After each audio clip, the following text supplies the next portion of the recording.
Alright, workbench build day one. Got all the lumber bought from the Blue store. I have 2x6 by 10 foot sections. I have 11 of those. And then I have 2x12 by 8 foot. These are going to be the bench top. The 2x6s will be the legs and all the stretchers. I had originally wanted to use 2x10s for the bench top, but the selection was absolutely horrible, so I just went with 2x12s, and we'll just make it a little bit thicker. Not a bad thing. In fact, it's actually probably better that I'm doing it this way. So these, the 2x12s will stay full length. They're going to get ripped in half, and then cut the chamfers off the edges, or the little round over that they put on all this lumber from the store. So square all those up, get them cut down, then we're going to glue that together. I'm going to glue it up in 2 sections. My bench top is going to be about 24 inches wide. So we're going to glue it up in 2 sections so that I can run them through the planer to clean them up and get them as flat as I can before I do the final glue up, and then I'll do the rest of that with a hand plane. The legs and stretchers will get 3 2x6s laminated together, totaling, would that be about 4.5 inches by, depending on how much I cut them down, roughly 5 inches. So big beefy legs. The stretchers are going to be the same, about 4.5 by 5 inches. So this is going to be an incredibly heavy bench, but it should work out very nice. It's going to be 8 feet long, like I said. The 2x12s will stay full length. So it's going to be about 8 feet by 2 feet, and I'm going to make it about 32 inches high, because that's the height that it needs to be for me. Your bench height may be a different height, depending on how tall you are. I'm roughly 5'10", so about 32 inches is good for me. So we're going to get started cutting all this wood down to size. I'm going to try not to crowd my dad's shop too much. Sorry for the wind. Try not to crowd my dad's shop too much, so I'm going to go ahead and cut these 10-foot sections down roughly in half, and just go ahead and cut them down so that they're easier to store and not so much in the way. And I'm going to try to get most of the bench top glued up today, but we'll see how far I get. So let's get started.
basically here is the bench top, ready to be glued up.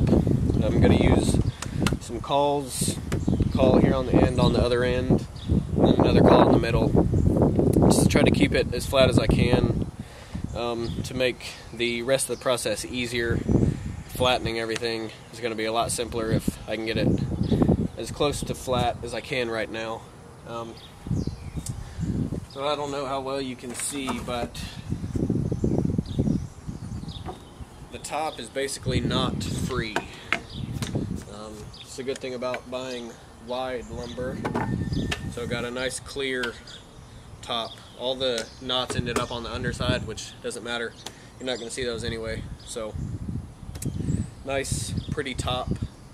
Now I'm going to do a couple dry runs before I glue it up, and then we will get after it and attempt to glue this behemoth up.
Well, that was basically a train wreck.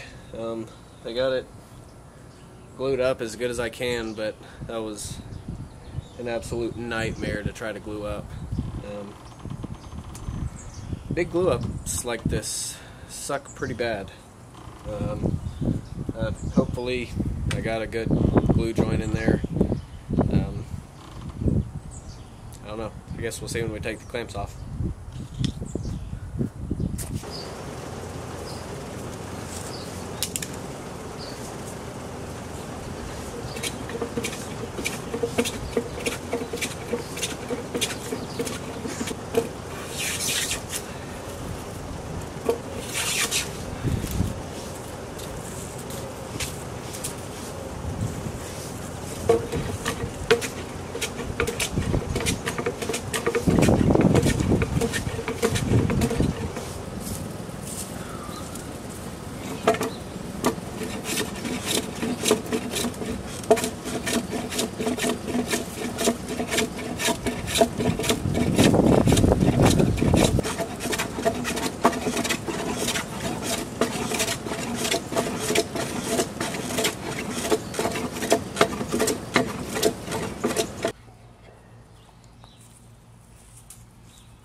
gonna put glue on one side? Yeah. Should be enough, I think.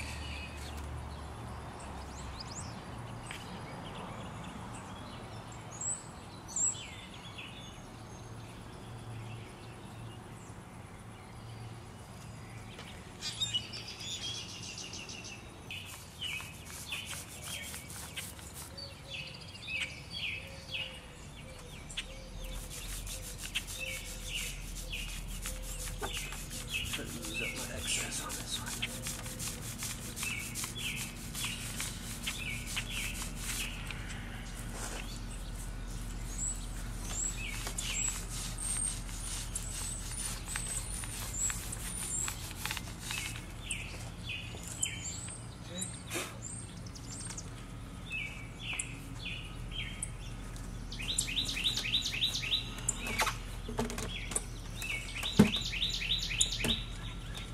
I was thinking more of the non-rubberized ones.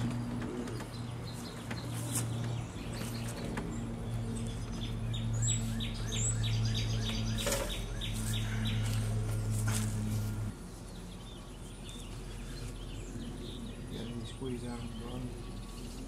A little bit.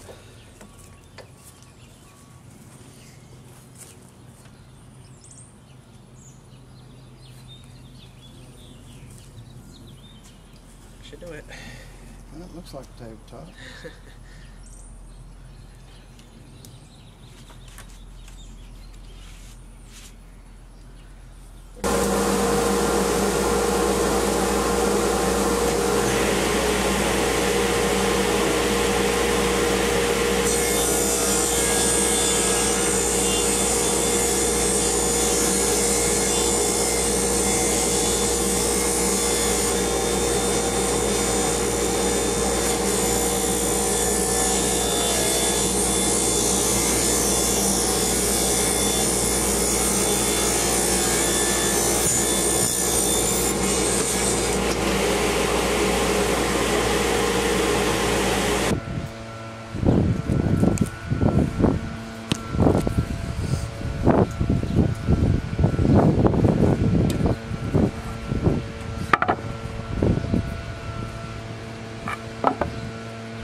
Okay, so these sections here are going to be my legs.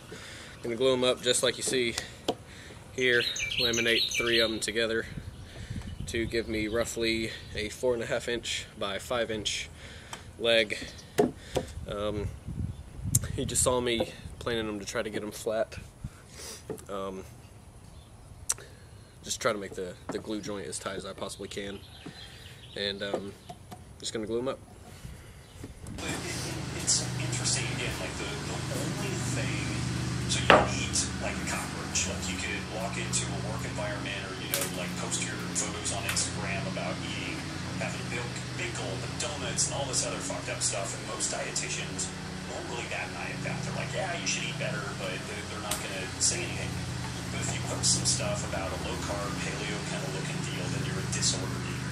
Or if you eat gluten-free, then they call it disordered eating. Intermittent fasting, anti-inflammatory benefit, because they're just constantly keeping their digestive system going and all that type of stuff. So, you know, there's really, really strong evidence and suggestion that some trying to make money, right? That's great. So with some folks, it's the only option. Bullshit. It's never the only option. Does your mouth work? Do your hands work? Can you put this in the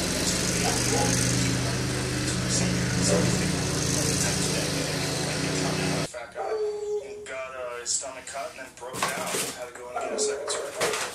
Yeah, I'm very glad I didn't go into medicine specifically. Like, that's just such a quagmire. I would probably shoot myself being in it. So I just get infuriated when someone says that's the only option for some people. Right? That is not true. That is just absolutely not true. There are always options. If you have willpower, if you have a mind, if you have a support system, if you have people that can coach you, if you're willing to listen, if you're willing to understand and believe.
Yeah.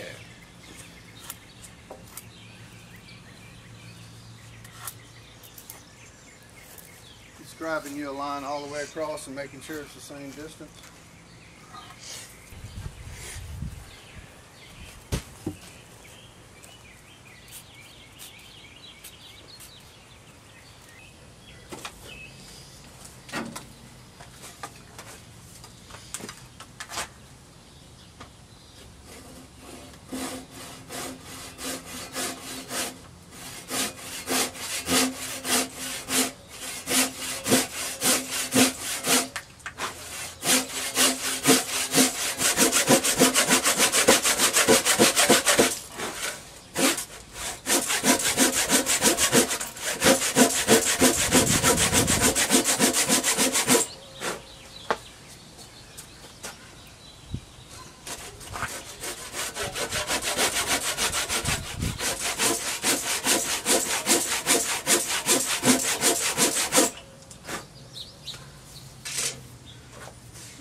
Oh man.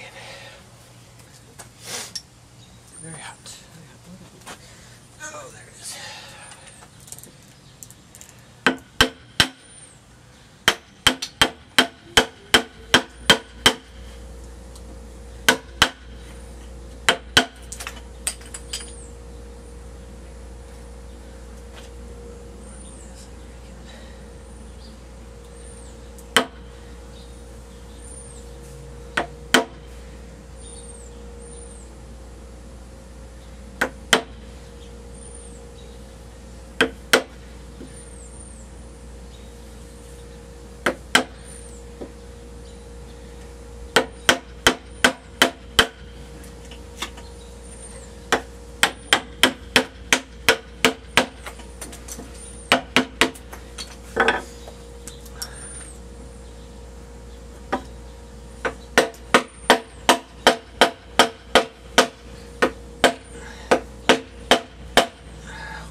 Small chisel.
Okay, so we're back again. Been a little while since I've been out here to do a lot of work, but we're chugging away today. We got all the legs fit, all of them nice and snug. I did have some issues with the joinery. It was a bit off. The legs on the front wanted to tilt out away from the table, or the top, and the legs on the back wanted to tilt into the table. So they were all tilted one way. It must have just been how I drilled them, how I laid them out, or something. Not exactly sure, but I had to make them a little bit loose. So what's probably going to end up happening is when they're finally joined together for good, I will drill 2 holes into the front side here and pin the legs in, and then of course put some wedges in on the top just to make sure the legs are nice and strong and that they're not going to move. So minor issue, but I got them fit. They're all straight and square. I'm now about to lay out the stretchers, so I'll mark for all of my tenons, and then mark the mortises, and we're gonna get started cutting that. Hopefully I can get that done today. That is my goal, to have them marked and cut and fit. So let's get cranking. Okay, so what I am doing here to mark these to where I need to cut the shoulders, make sure that legs are square to the bottom of the table, and then I just lay these up and butt them up to the rear side of the legs. These are going to go in roughly halfway and get mitered, because both the stretchers on the end and the long sides are going to be at the same height, so the tenons on the end are going to run into each other. So I'll have to miter those off so that they don't knock each other. So I made a mark at halfway up the leg, marked on the leg or on the stretcher, and then marked right here for where the shoulder of the tenon is going to be. And the reason I'm marking them down at the bottom is hopefully they will, by marking them down there at the bottom, that's going to make sure that they're square all the way up to the top whenever they're actually at their set position, which is going to be more down in this area. So marking them down at the bottom because that's where they're fixed. So just strike a line there, and then I'll transfer that line all the way around so that I know where to cut my tenon shoulders. So I got all of them marked. I'm going to figure out how wide I want my tenon, and then I will cut them all, and then I will come back and lay out for the mortises, and then cut those mortises. So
Okay, so for the leg vise chop, the front chop, that'll be the front jaw.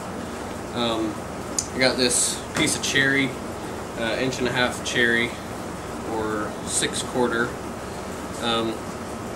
This is what I'm going to use to make the chop. I wanted something kind of nice to look pretty, and I've got some other cherry accents going on the bench.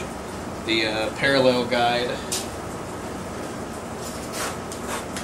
right here, parallel guide that I've made, is cherry, and then the leg vise garter is cherry also. May have to remake this, we'll see, but I'm going to leave it as cherry more than likely. And then my handles are made out of cherry, so kind of a cherry accented bench. I really like cherry, so I figured why not go ahead and fork out a little bit extra money and make the vise chop out of cherry as well. So gonna get this rough cut out to the length. It's gonna be basically the height of the bench, because it spans the full height, and then do some kind of little fancy cuts on it, make it look a little prettier than just a square piece. So yeah, here we go.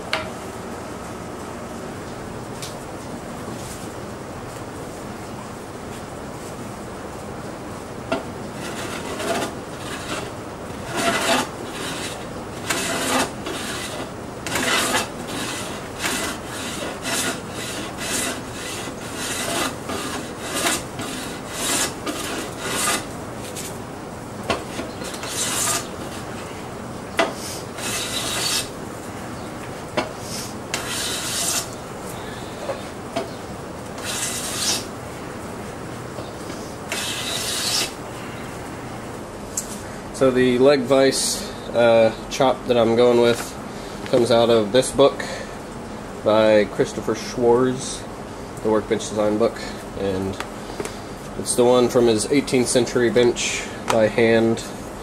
Pretty simple design, nothing too spectacular, and basically I am building this bench that he describes here. This is pretty much exactly how mine is, more or less. So if you're looking for plans or something, this is a fantastic book to get. He's got a ton of workbenches in here of varying styles. So, and then he talks about each one of them at the end of the chapter, but it goes through building each of them. So fantastic book if you're looking to make a workbench, and he's got all the plans at the end of each chapter, so definitely check it out. But this is where my design came from.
So our bandsaw is currently out of commission. The switch is broke, so we got to get a new switch. So to make these cuts, which I was going to use the bandsaw, but since that is not working currently, what I'm doing, I've already done the other side first to make sure that this actually will work. So I just make a bunch of cuts down to my line here, and then just chip out the majority of it with a chisel going across the grain like that, and it just pops right out. So after I do that, I kind of get it as close to the shape of the line as I can with the chisel, and then I go over to the spindle sander and just use the spindle sander to sand down the rest of it. Works well, just takes a bit longer than cutting it out with the bands on and going straight to the sander, but gotta do what you gotta do. So.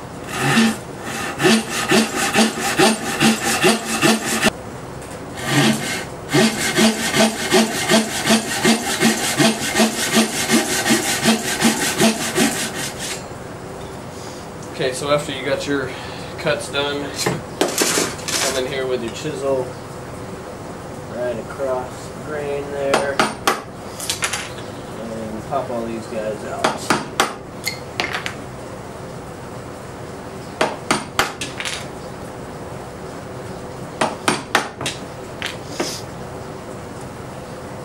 The only thing you got to be careful of whenever you're doing this is going up this way. This cut is going to be shallower than this cut, so make sure that you just go to the shallowest line, because if you try to go down here at the bottom, you don't have a cut down here, and so it's going to start splitting up the piece. So just go to your most shallow line and chip them bad boys out.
Okay, we're about to get started here. I'm very nervous. Scared I'm going to screw something up or something's going to screw up. So I got my draw bore pins here. I'm using oak dowels from the local hardware store. And I just shaved the tip like a pencil because the holes are offset on the draw bore holes. So this helps it to make it easier transition to get through that offset hole. So got all my draw bores. I'm going to do one side and then flip it over and do the other side, and hopefully nothing goes wrong. We shall see here.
Worked.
Well, alright, I guess that's gonna work.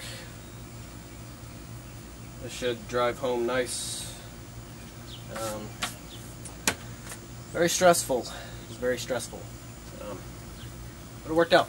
So, pretty good. Okay, so as you can see, I got them all in. I just have them loosely set down in the top. They're not actually attached to the top yet. But I got both of these end segments together. And then I will put the big stretchers in and have the base assembly as a whole. And then I will transport the base and the top over to my house and get it set up. So, pretty excited. We are coming to the end finally. This project has taken forever. I knew it was going to take a long time, but I didn't know it was going to take this long. So, I'll be glad to be done.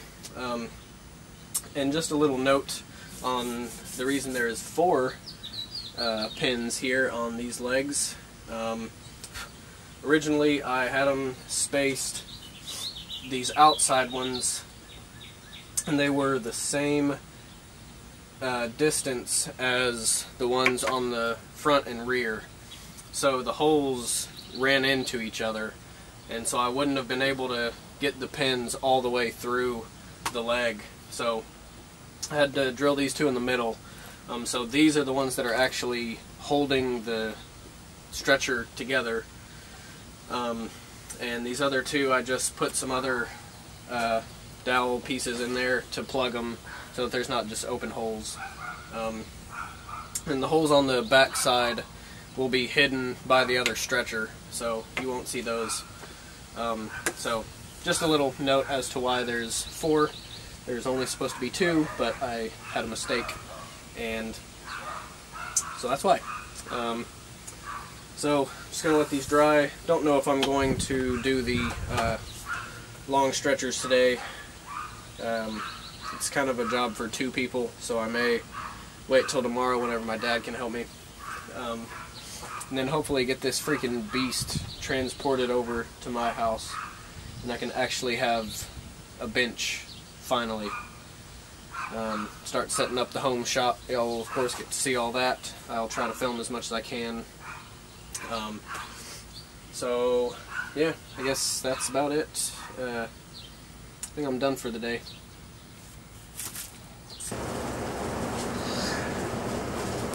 And the base is fully assembled. Yes.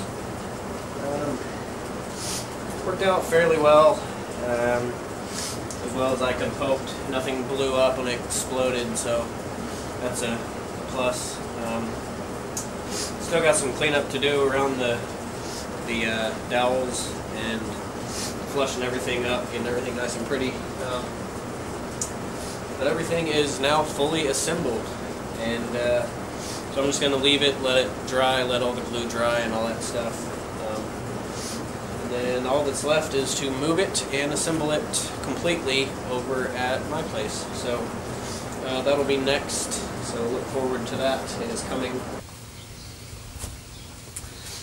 And here it is, all ready for moving and final assembly.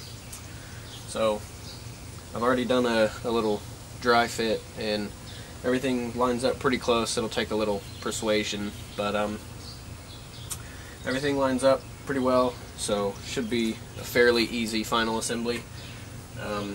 Considering I've already got the base glued up, so the base is solid. All I got to do is mount it to the top.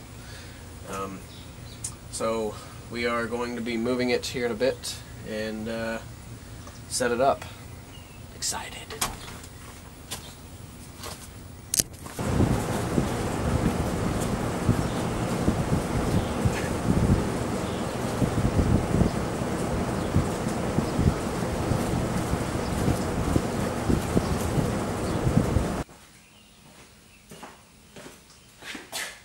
Ta-da! So I didn't film putting it together, mainly because I didn't think about it.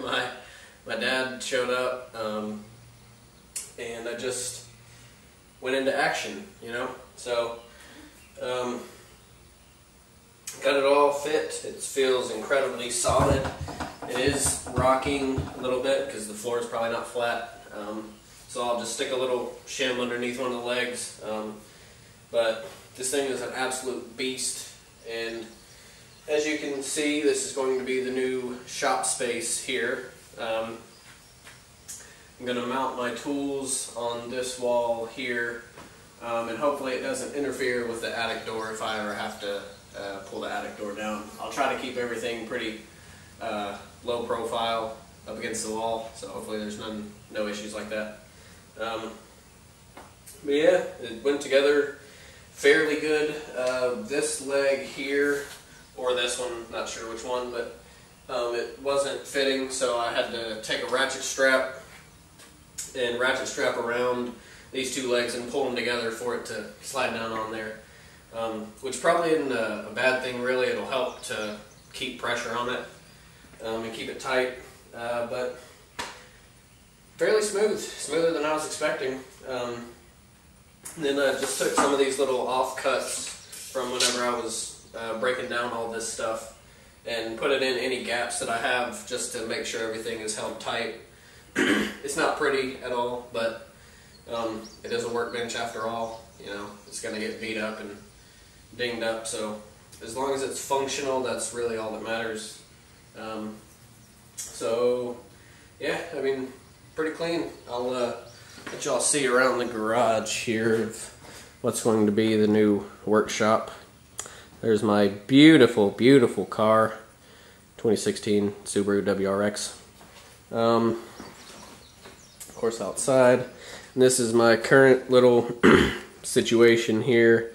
Got my clamps over there and most all of my woodworking tools and things over here. So yeah, that's the current tool storage situation. But this is going to be it, and you might can spy a little jointer action over there behind all those boxes right over here. It's a little jointer I picked up a while ago, so I will be using that.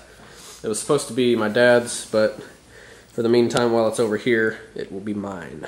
So that's the current situation there.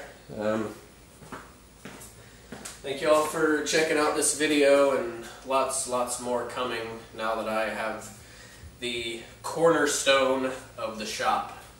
A beautiful, massive workbench that is wobbling, and it's annoying me. I'm going to try to stick something under the leg. Rock solid. Thanks for watching. Check out some of the other videos I have. More videos coming. And yeah, keep sticking around. More stuff in work. See y'all later. Okay, so hope y'all enjoyed this very long video. This is going to be the cost breakdown for everything that I can think of that went into this bench. So lumber, I spent right at $200 for all the wood to build the bench itself. My leg vise kit, which is not installed, should be back today. I had to send it back because here in the shop it's too humid and it's swelled and it wasn't very smooth operating. The leg vise kit, which was just the screw and the nut. That was all that I got, just the basic leg vise kit from Lake Erie Tool Works. And this price is with shipping included. It was $165. Now, that is very expensive, but I wanted the wood screw on this bench. This will probably be the last bench that I build for a very long time, so I went ahead and just treated myself to the very cool wood screw. You could do that for a lot cheaper. I think a couple different manufacturers sell wooden screws for around $40 or $50, so you can save a lot of money there if you wanted to. For my vise that I'm using down here as the end vise, that is a Lee Valley face vise that I just use as the end vise. That was $96.50. Again, you could either not have an end vise or find a cheaper alternative, just make your own. And then for the cherry board, this is for the whole board. I didn't want to calculate how much just the wood for this is because you have to buy a whole board. So the whole 8-foot board of 1.5 inch cherry by, I think it was around 8 inches wide. That whole board was $60. So that is everything. This cherry was some that I had left over, but of course you could make this out of the board that you get for the leg vise. Same with the garter. And the hardware for the little planing stop that you saw in the last video I put out, I think all that hardware was really cheap, probably, I don't know, $10 in hardware, maybe not even. So all in all, not too terribly expensive to build this bench. You could do some things a lot cheaper if you wanted to. But I just wanted to go ahead and like splurge for the leg vise hardware, just because it looks cool. It's awesome seeing a big huge wooden screw. So that's the cost. I will be doing another video on kind of some lessons learned for doing this bench, but this video is already incredibly long, so we'll end it here. Thanks for watching, and I will see y'all in the next video.